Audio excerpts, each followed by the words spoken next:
Welcome to a very brisk November day here in Atlanta, Georgia, where we're here at Pinewood Studios, the place that Marvel have set up camp for their latest epic adventure.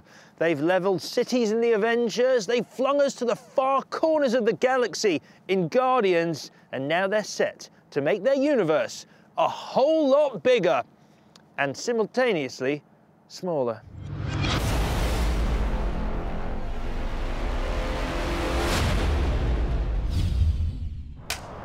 Marvel Studios have given Sky Movies an exclusive behind-the-scenes look at the latest entry in their burgeoning superhero empire, giving us a rare insight into the movie magic that has kept fans constantly clamouring for more of their unique brand of comic book cinema. And Ant-Man looks set to continue that tradition whilst promising to be unlike anything we've ever seen before.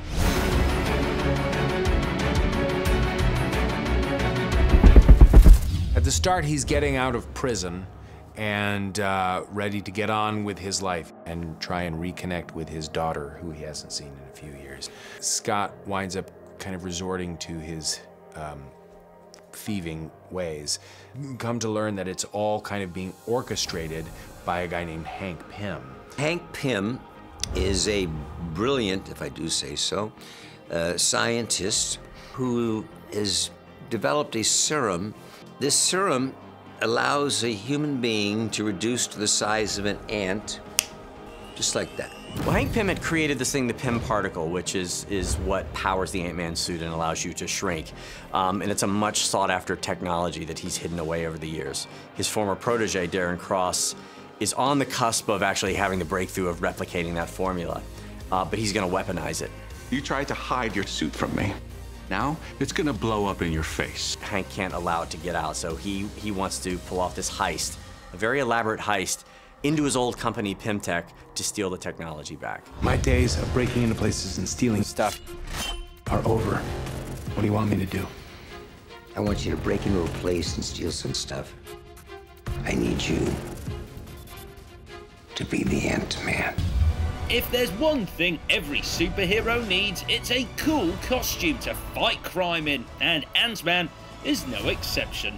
I think it's such a cool suit. I mean, when I first saw it, I was like, whoa, that's a really cool looking suit, and the helmet was awesome. It took 20 minutes just to get in and get wired and bolted in, and it was surprisingly much more comfortable than you might think. I think it's the best suit in the Marvel Cinematic Universe.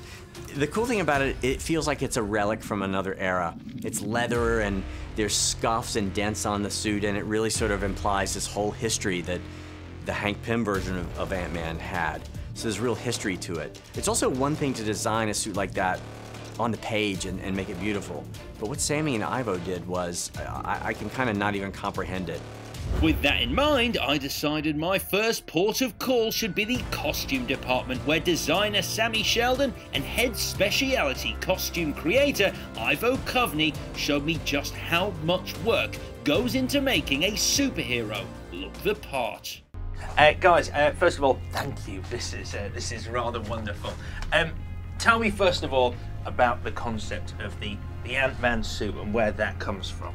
Okay, well, we're given a design that we have to kind of keep to in our creation, and from design we then look into, first of all, what we're going to make the main suit out of. Is it easier or more difficult, the fact that you're already being handed something that they want you to then create, as opposed to sort of working from the ground up? It's different. It's just, I think, regardless of whether, you know, the idea's already there or you're creating it, you still have to make it into 3D. So, you know, it's still got to work on someone's body. So, I mean, it's fun. It's, you know, it's great to have that input and know that it fits into the world that we have. So one of these is a stunt suit. Remind me which, because I think that's the point, isn't it? The fact that I can't tell looking at them which is actually the actor's suit. Hopefully, yeah. Because this is all soft here, so that there's... Yeah, we turn around on the back. This piece here is all interconnected and pivoted. So this is a mechanical piece. Yeah. So this is for a shot of Paul Rudd in his suit. Yeah. Yes. Right. Yeah. Yeah. But then this one is for Colin. It's totally foam. Which So the stuntman can do rolls and everything. And it won't break, but also it won't injure him inside. So it has two parts to that.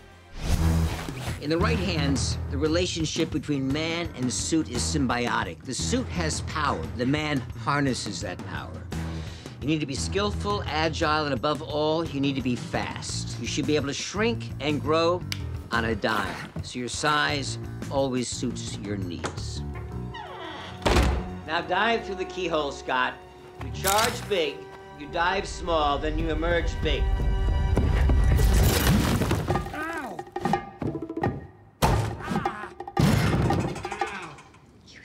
So let's talk about these Ant-Man helmets. First of all, there's a lot. There's a lot. Why are there so many helmets? We have actually made 17 different helmets for this show, because as you can see, I've got a variety of different poses I have to do. This is the open helmet here where whenever Paul's talking, and that's the helmet that looks closer to the original Ant-Man comics. So we try to make sure that this is the one you see most of the time, which is when it's closed, fully closed, but we need stunt, and we need stunts with visors in and stunts with visors out for safety reasons. Right. And then you've got what we call the hero ones, which is the one that Paul wears most of the time. Whichever one I try on, I'm happy to tell you this, I've got a massive head. It's a lot bigger than it looks. Does Paul Rudd have a fairly big head? I mean, because if he does, no. Right.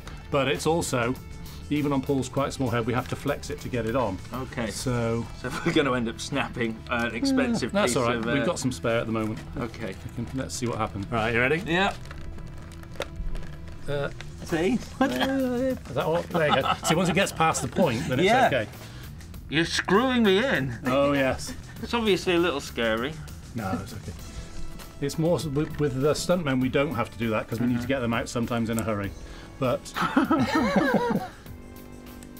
there you go. So, that's it there. You'll still be able to breathe with this over there, don't worry. Yeah. I'm going to close the visor down as well now. You ready? Yeah. Wow. Right, now you just tense your head slightly. I'm just going to, there you go. So your eyes, get a bit more. There you go. Yep. There you go. Boom! I am Ant-Man.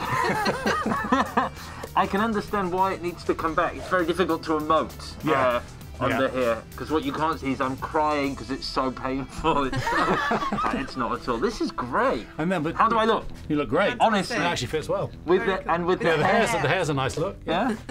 I know you're a certain way into filming now, but if things don't work out with Mr. Rudd, I'm thinking... You're in there. Yeah. Guys, thank you very much. Pleasure. I'm taking this back to London. We've reached the halfway point of our behind-the-scenes look at Ant-Man, but join me after the break when I'll be sitting down with Paul Rudd and director Peyton Reed to delve even deeper into the secrets behind Marvel's miniature hero. But don't just take my word for it. It's just real behind-the-scenes stuff. See you soon.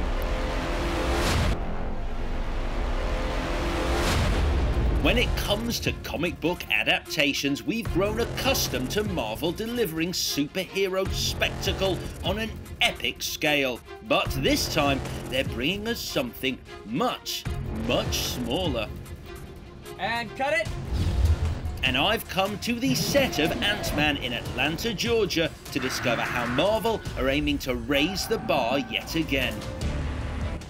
So far, I've learnt that I actually look pretty good as the mighty Ant-Man, and after snooping around, I've managed to wrap my brain around the complex science involved in shrinking superheroes. A bit. Thing goes here, shrinks. There's more science to it than that, but that's basically roughly how I think it happens. The world sure seems different from down here, doesn't it, Scott? Wait, who said that?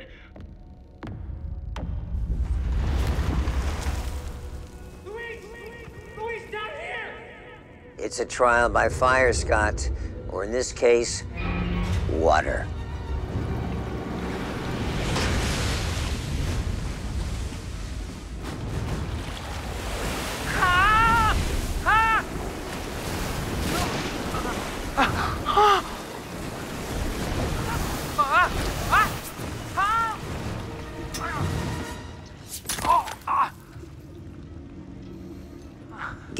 tougher than you thought.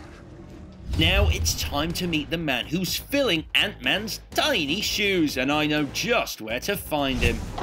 So, I've just taken a short ride in Ant-Man's own van to arrive here on the working set of the film, where currently Paul Rudd is shooting a scene inside that house owned in the film by his wife, played by Judy Greer, and all being well, we're going to get to speak to them. Come on. I managed to grab Paul Rudd in between takes to try and get him to spill some juicy secrets on Ant-Man, even if that meant putting myself in Marvel's sights. Literally. I started asking some sort of slightly more in-depth questions to Judy a minute ago, and a red dot appeared on my face from a sniper. Yeah, and that was Kevin Feige. People don't know this about this. He's actually a very accomplished sniper. And whilst he enjoyed a break from filming, it seems director Peyton Reed's job is never over. Captain America was the last Marvel origin story of a hero, a stand-up. Yeah. Are we trying to see the paint table on the foreground of the ant camp POV? We are, yes. This is real behind-the-scenes stuff. Yes. Okay. So the camera should be on a 14mm lens aimed at Paul Rudd, but with the paint table in the foreground. And are the girls in the foreground that we're painting or no? Yeah, at least you want to see their hands and the brushes. All right, thank you. Thank you, sir. Imagine a soldier the size of an insect. So where are we? What are you up to? So we're day 66 of our shoot. We only have about 2 more weeks of principal photography, and it's going really well. So we're in downtown Atlanta today. We're shooting in a neighborhood, and it's a scene where Scott Lang, played by Paul Rudd, is coming to pay a visit to his ex-wife and daughter. This is your chance to earn that look in your daughter's eyes. It's one of the interesting things about Ant-Man because he, I think, is the only superhero in the Marvel Cinematic Universe who's a parent. You know, he starts out the movie, he's just gotten out of prison, and so he's trying to make all these amends in his life, and he's sort of trying to find redemption. Second chances don't come around all that often. I suggest you take a really close look at it. It's been a blast. It's been a unique and wild ride for sure. There's real comfort and excitement working on something like this, knowing that Marvel is behind it and that they want to make it unique and interesting. When you're small, you have superhuman strength. I mean, I'm only here because of Edgar Wright, who was originally directing the movie. He's the guy who hired me. He's the guy who brought me into the whole thing. He's the reason I'm even here, so I'm indebted to him greatly. I was really excited about working with him. When Marvel and Edgar parted ways, I was pretty bummed out about it. It was really, I think, just truly a kind of a clashing of styles, and I think all parties realized it early on, and maybe not as early on as everyone would have liked it to have been. But separate from that, the actual role and the material and the adventure of it all was really appealing. It was different than anything that I'd ever done. After Edgar left the project, we really lucked out by getting Peyton on board because he's such a great director, a great guy, loves you know, the material. He knew about Ant-Man. He's a comic book fanatic. It's not about saving our world. It's about saving theirs. You know, as a kid, Ant-Man really was one of my favorites. So to sort of be the guy to bring that character to the Marvel Universe has been great. I hope you don't mind. Earlier I was at Pinewood and I tried on some of your costumes. Oh yeah? Not the full suit, just the helmet. The helmet. What'd you think? I loved it. I mean, the transformation internally, the minute I put it on, I'm like... That same thing happened to me, that first fitting that we had when I put the whole thing on. You stand differently, you feel different, and then the helmet was, it was crazy. Scott, I need you to be the Ant-Man. Huh. One of the things that's also, I think, very fun about this is that I think even the people that exist in the movie, in the world, as these characters, recognize the fact that Ant-Man doesn't have some of this, the built-in machismo that Iron Man has. When you're small, energy's compressed, so you have the force of a 200-pound man behind a fist 1/100th of an inch wide. You're like a bullet. You punch too hard, you kill someone. Too soft, it's a love tap. In other words, you have to know how to punch. I was in prison for 3 years. I know how to punch. Show me. Terrible. You want to show me how to punch? Show me. That's how you punch.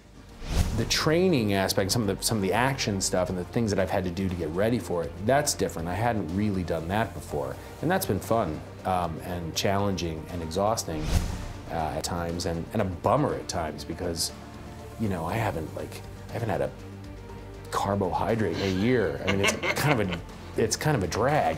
That sucks when they lay on such good craft services. I just went over there and, I mean, it was... Oh, yeah, was it good? It was...